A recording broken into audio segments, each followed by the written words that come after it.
From the Alvin and Rosalie Sarachek studio, PBS Kansas presents Kansas Week. Wichita police have a problem. They don't know what they've got in their evidence warehouse. The plans to solve the case of the old tech and missing information. Plus, it's been a year since a teenager died in custody at a Sedgwick County juvenile facility. What's changed and what hasn't? And a new kind of contest shaping up in some Kansas House races. We take a look at why. That's what we're talking about right now on Kansas Week.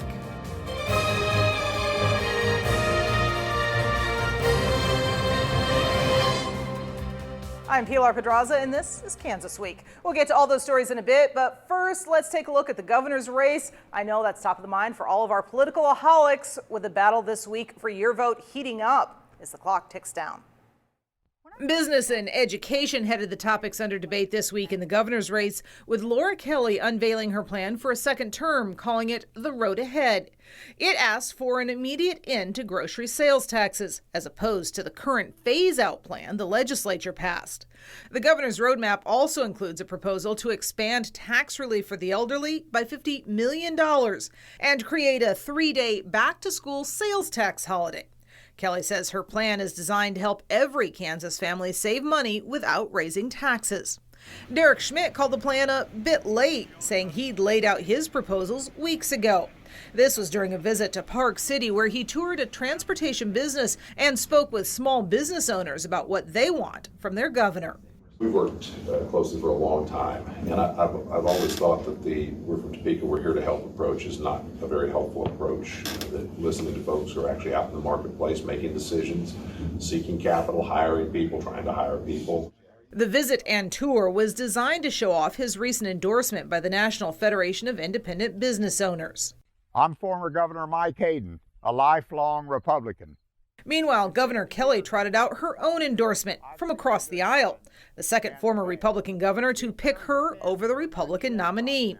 Both also endorsed Kelly 4 years ago. On the education front, independent Dennis Pyle and Schmidt both went after Kelly for her decision during the pandemic to close Kansas schools. Pyle touted a non-candidate ad on YouTube. Kelly shut down schools, our kids had no education, and a lot of them attempted suicide.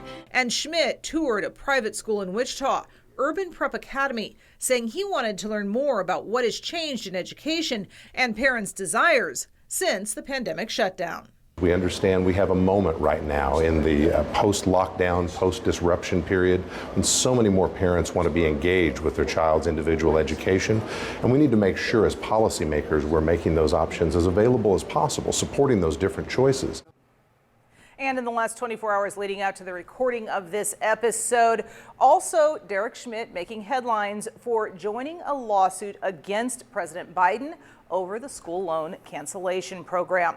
So here to discuss what this all means, we have joining us by Zoom Michael Mahoney, political reporter at KMBC TV in Kansas City. And on the desk with me, Trace Salzbrunner with the Wichita Beacon, thank you. And Dr. Neil Allen, political analyst from Wichita State University. And Neil, I'm going to start with you.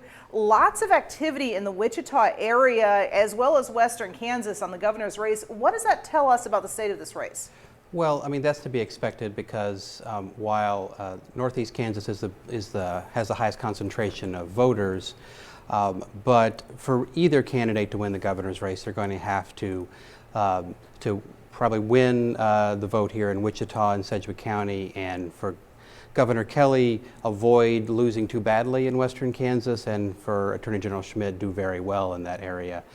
I think also what's interesting is the endorsement of Governor Kelly by former Republican governors. That is interesting, but not surprising. We saw the same thing 4 years ago. We saw the same kind of thing actually 8 years ago with endorsements of Paul Davis against then Governor Brownback. And the kind of moderate Republican center of Kansas politics is really no longer tenable at the state level. And we see very contrasting visions coming from the two candidates. Now, sometimes the headlines from the governor's race are the same across the state. Other times they kind of vary by region. Michael, are you seeing kind of the same headlines for this last week on the governor's race that we're seeing? Not quite. The two things that are over here in the Kansas City area, number one are the education issues, and we'll talk about that. The other thing that is dominant in the Derek Schmidt advertising, and the Laura Kelly advertising over here is trying to tie Derek Schmidt together with Sam Brownback. Now, there's a lot of discussion and debate about what the shelf life is of a former governor, and if it's Sam Brownback, there are probably voters all over the state that over the age of 40 that remember the Brownback administrations. When you go back and then all of a sudden you're talking about Bill Graves, and then you're going back into the 1980s with Mike Hayden, I don't know how many voters are going to recognize those men, or the fact that they were even governors at one point. Shelf life for a former governor is pretty short. Trace, you fall into that under 40 category. As we look at those Republican governors crossing the aisle to support Democratic candidates, does that hold any weight, do you think, with your generation? Truthfully, I don't. These are governors that have kind of lost their credibility in the way of just name sense when you look at younger generations, because they are, like you said, these are governors from a while ago, and governors don't really have staying power. So the kind of crossover promotional ads, they're going to work more with an older audience than they're ever going to work for a younger audience. So what do you see as the biggest headline out of this week for the governor's race? Oh, this week it has to be for the Derek Schmidt joining other states to sue Kansas for that federal student loan, because I know a lot of people my age, that is something they are very much keyed into, is student loan forgiveness. Yeah, and that is a big deal. And Derek Schmidt, not alone, Missouri also joining in there. Michael, how big of a deal is the student loan lawsuit out in eastern Kansas? Well, for people that are 15 years or so out of college and they're still confronting this, it's a big issue. But for a lot of voters, I suspect it's not. This is not usually one of the top family debt issues that voters cite a lot of the times, and it's a big chunk of money from the Biden administration that really sort of looks like a cash offer, an election cash offer to some of the voters out there. It isn't playing as well as I don't think the Democrats hoped. Yeah, I know when I was following Derek Schmidt on his tour of the transportation company on Thursday, he did speak to the lawsuit issue and basically said, you know what, most Kansans believe that if you have taken out a loan, you are morally responsible for paying it off, no matter what happens with all of the finances surrounding it, the interest rates, et cetera. Is that really kind of an overwhelming attitude, do you think, Neil?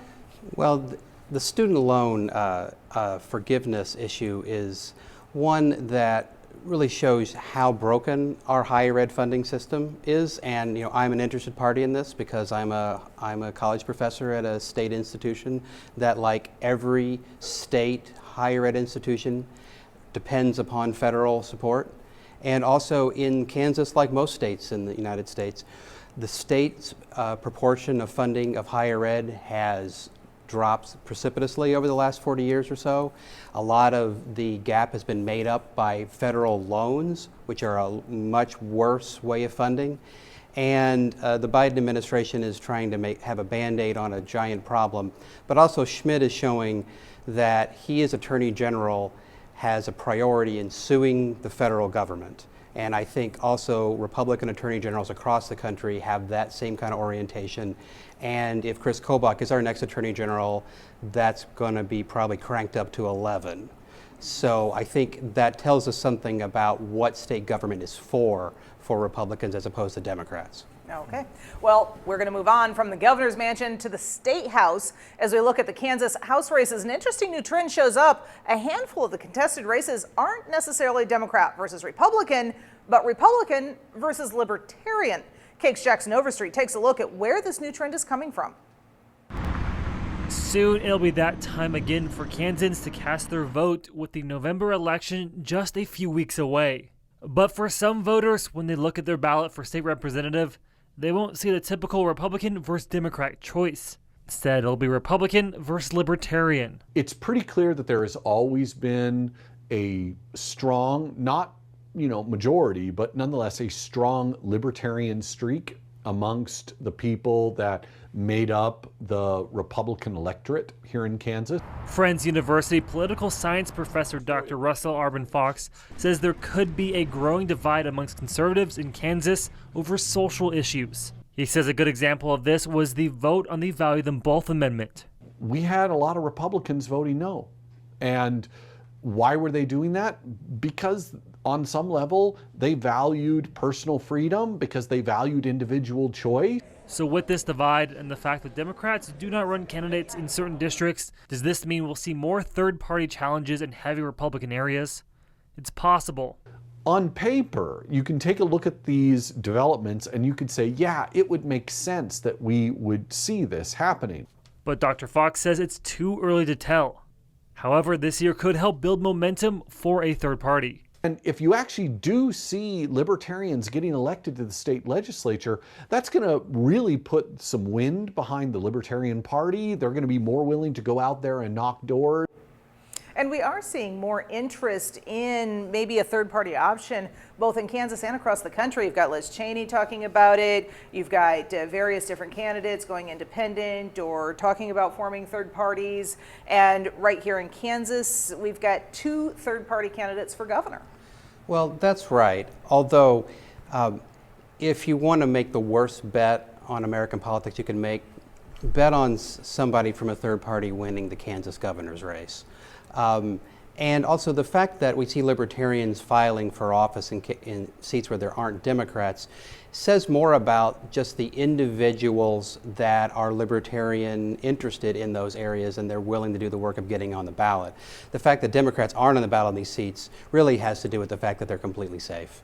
And we see the same kind of thing happening in urban areas where Republicans aren't running candidates. And people might want libertarian ideas or libertarian policies, but the Libertarian Party has a really hard time connecting with that. And one of the reasons is on abortion, the pro-choice or pro-abortion rights side is not the libertarian side for everybody. There are lots of people that call themselves libertarians that believe in rights for all and think that unborn life deserves rights as well. So if you see a libertarian candidate getting 20-30% in a race against a Republican, really that just shows you that people who would normally vote for Democrats don't have anywhere else to vote. Interesting aspect. Now, we've seen this kind of growing here in western Kansas, central Kansas. So what about eastern Kansas there, Michael? Pilar, I have always felt that throughout the state of Kansas, and to a lesser degree in Missouri, which I cover as well because I'm in Kansas City, there's always been a libertarian streak in Kansas politics going all the way back to the 19th century. And at least in my career, it has come in waves. The libertarians will be sort of the flavor of the political year in one cycle, and then they'll drop off, and then they'll come back. I think we're in one of those cycles right now because there's so much overall frustration with the American political system, and so seeing it pop up in Kansas is not surprising. I've always felt like they're, as I said, a libertarian streak in the entire state, but it is really difficult for a third party to grab a solid footing and make a beachhead in any state. And interestingly enough, in Missouri, just for a second, where libertarians for a long time have argued for the legalization of marijuana, which is on the ballot in Missouri, and it will probably pass. excuse me, legal recreational marijuana. The Libertarian Party of Missouri just voted not to endorse that this past week. So libertarians come and go, sort of like the tides. All right. Well, talking about upset with the system, demonstrators this week gathered outside the Sedgwick County Juvenile Intake Center to mark the first anniversary of Cedric Lofton's death. The 17-year-old died after a worker there pinned him down in a prone position for over 30 minutes. Since then, there have been many calls for changes in the system, both big and small. KIX Jackson Overstreet takes a look at what changes have happened in the last 12 months. It was September 24th, 2021. These are some of the last moments Cedric Lofton was alive and conscious. Sedgwick County Juvenile Intake Center staff restraining the 17-year-old after he threw a punch at one of them. Lofton was held in that prone position for more than 30 minutes. And 2 days later, he died from his injuries. The officers failed Cedric. The juvenile intake assessment center failed Cedric. The entire system failed Cedric. In the year since his death, there have been protests and a task force devoted to figuring out what went wrong and how to fix it. And everybody's been working on this. This has not been forgotten. It's not been brushed under the rug. We're committed to making positive change, both in the system and then within our department. Assistant Sedgwick County Manager Russell Leeds says changes have been made, including a 24/7 on-site nurse, easier access to mental health resources for those in the juvenile facilities, and having a third party to observe any staffer having to restrain someone. But those changes aren't coming fast enough for the Lofton family. From our perspective, no progress has been made. Andrew M. Stroth is one of the attorneys representing the Lofton family in their lawsuit against the county. He says the family still has a lot of questions. 1 year later, we still don't know the names of the officers involved. Leeds says it will take time to make all the changes that they want to. All I can say is that we're committed to being transparent. We're committed to being inclusive. And if people in instances think we are not, they need to call us on it and we'll regroup and do better. Stroth says right now there is just one main goal for the family with its lawsuit. The Lofton family wants change. The Lofton family doesn't want to see this happen to anyone else. And Trace, I know you've really been digging into this issue for the Wichita Beacon.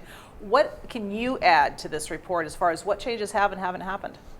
Yeah, actually, the Wichita Beacon that I work for just went through every single recommendation that was made by the task force and kind of evaluated how much work has been done for each of those recommendations. Really, we found kind of in our subjective analysis, so someone could take a look at it, maybe get a slightly different number, but we found about 13 out of the close to 60 recommendations had been made so far. So not a whole lot of progress, some progress, but it is still very disappointing because I was able to talk with Lofton's brother and also cousin, and they're both kind of disappointed with how slow that progress has been. Yeah. And yet there has been some progress because I know there have been other incidents. I've been here for 21 years in this state, and there have been other incidents that have happened, calls for change, and nothing has changed. Mm-hmm. Yeah, this is something that we've seen kind of like a really unprecedented and kind of amazing community turnout to really work together to figure out what were the systematic issues that got, Cedric to the place that he was. There are a few things looking into it that have been marked as completed that are kind of iffy in the way that they've been marked as completed, which I'd say, take a really close look at when you're reading those. But it is nice to see at least some progress. But again, the family is very much like there hasn't been enough progress. Yeah. Well, potentially missing evidence, outdated security technology, and frequent turnover in staff leading to not following protocol. Those just some of the problems at the Wichita Police Department's property and evidence warehouse. So what's being done to fix it? KX's Eli Higgins takes a look. Based on what I heard from the chief, I thought we were taking immediate action. City Manager Bob Layton took lots of heat Monday after announcing a list of big problems at the Wichita Police Department Evidence Building after an audit almost 2 years ago. It includes things like poor security, huge backlogs, lack of staff, and not storing rape kits at the proper temperature. While some are upset it's taken so long, another important question is what is the city doing about it? We have created a list of detailed solutions and the phases in which these solutions should be implemented. This 5-phase plan starts with things like taking inventory of everything in the building, implementing stricter security, purging unneeded items, having the auditor come back to make sure everything is fixed and up to code, and finally getting certified by the ANSI National Accreditation Board, which would be more than a year later. But Councilman Jeff Blubaugh had lots of questions, so he took a tour of the facility Tuesday. I just wanted a look for myself as well as I wanted the public to see exactly what we were looking at. Blubaugh says while there's no doubt there are problems, he was pleasantly surprised after his visit. I had deep concerns last Friday, especially for victims of crimes, and maybe they weren't going to be able to see justice because evidence wasn't taken care of. That wasn't the case. It was very tidy. While he's glad things are being done now, Blubaugh says he's just frustrated it took so long to start. We do depend on the city manager to be able to keep us up to date on this. I do kind of feel like the buck stops with him on this. Now, Michael, I know that this is not in your viewing area per se, but I wanted to start with you because one of the main proposals for fixing this is kind of an oversight board to go through all of these reports from the police department directly. And I know Kansas City has a couple of different boards that overview the police department. What are they? How do they work? Have they been successful? They've got an Office of Citizen Complaints that deals with a broad range of issues, as you might think, and their credibility up here in Kansas City is almost nil inside the Kansas City, Missouri Police Department. The suburban police department of Overland Park is going through a credibility crisis as well because of a controversial shooting where they shot and killed a teenager in his driveway in Overland Park because they thought that he was a mortal threat. His parents dispute that. There's been some litigation, some lawsuits on this, but the family of that teenager is not satisfied with the Overland Park Police Department and their conduct in it. And things like citizen review of police actions, things like a prompt administration of rape kits, evidence, and that sort of thing are all things that citizens ought to expect their police department to handle with efficiency and with dispatch and with honesty. And having these things collect back in the evidence room leads to people to second guess and probably wonder about what their police department is doing. It's a credibility problem for any police department that has this sort of question over its head. And the fact that I just heard that 13 of the 60 recommendations that have been forwarded for the Wichita Police Department, only 13 have been put into practice. That sounds par for the course for me. A lot of police departments have this same sort of thing. And there are also questions, now that I come to think of it, about the administration of the Kansas City, Kansas Police Department, in particular with a detective that's now under federal indictment for a wide variety of things about how he handled murder cases up here in the Kansas City area. And I know that I've spoken with officers in other police departments who said, yeah, we had similar issues with aging security systems in our evidence lockers, and we updated, we did the inventory, and it wasn't a big deal. There wasn't really anything missing. Is it the credibility issue that really makes this such a big deal, Neil? Well, that's true. And also, this is part of a larger disagreement about many things between the former police chief Gordon Ramsay in Wichita and the city manager. And I think, both the county issues we talked about and the city issues here, I think they're crying out, frankly, for a more accountable elected official system. And so we have, in Sedgwick County, we have full-time and full-time pay for county commissioners. We assume that our city council members are part-time, and also and that the city manager is by far the most important player. And I think it's time for more elected officials to step up and exercise more control over city managers and county managers, because the real way to get constituent control of politics is through elections. All right. Well, how Kansans train for the workplace after graduating high school appears to be changing. The Kansas Board of Regents this week announcing that while four-year colleges and community colleges all saw a drop in enrollment, technical colleges were headed the opposite direction, big time. We go back to Cakes Jackson Overstreet for a closer look at why. Jose Valencia has wanted to become a welder for a long time. In fact, he's a little competitive about it. I just like the way a good weld looks like, and it just motivates me every time I see a better weld. I want to beat the next weld.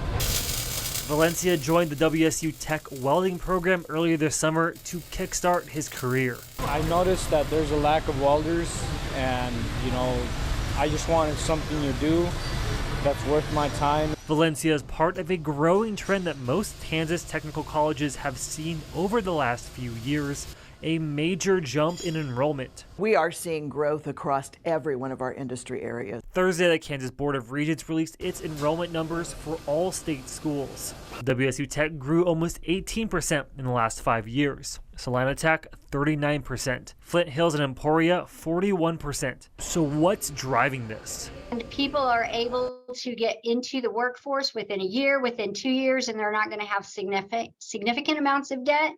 and they're able to have a sustainable wage to support their families. Another reason, there is just such a high demand for workers in almost every industry in the state. Part of our growth was based because we see Textron and Spirit, hiring and increasing their talent pipeline. And it's a trend school leaders see continuing as the need for workers keeps growing. We may not have to increase the number of programs, like add new programs, but how can we expand the existing ones? Our job is to create that talent pipeline for this community.